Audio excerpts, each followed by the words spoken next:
មានអីសុខសប្បាយតើចុះឯងវិញយើងក៏សុខសប្បាយដែរលោកគ្រូមកចុះកន្លែងសិនអូយបាយពីកូនកូនយូរណាស់នេះសួស្ដីបងប្អូនទាំងអស់គ្នា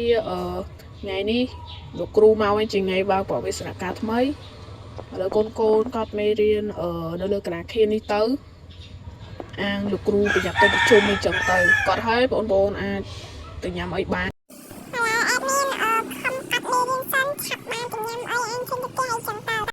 កូនកូនអើយគាត់ហើយនៅ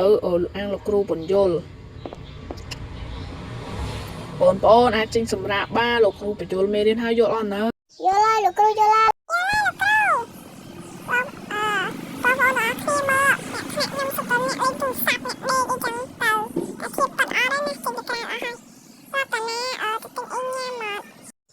ទៅដល់ friend តោះយើងខានជួបឯងយូរណាស់ឯងនេះ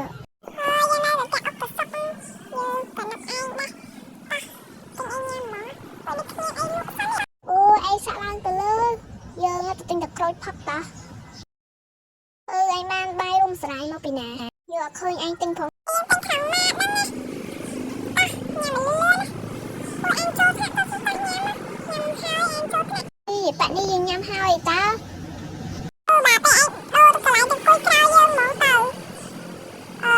អង្គុយក្រៅយើងទៅសួរនិយាយយើងដឹងហើយយើងតិចចេញទៅផ្ទះ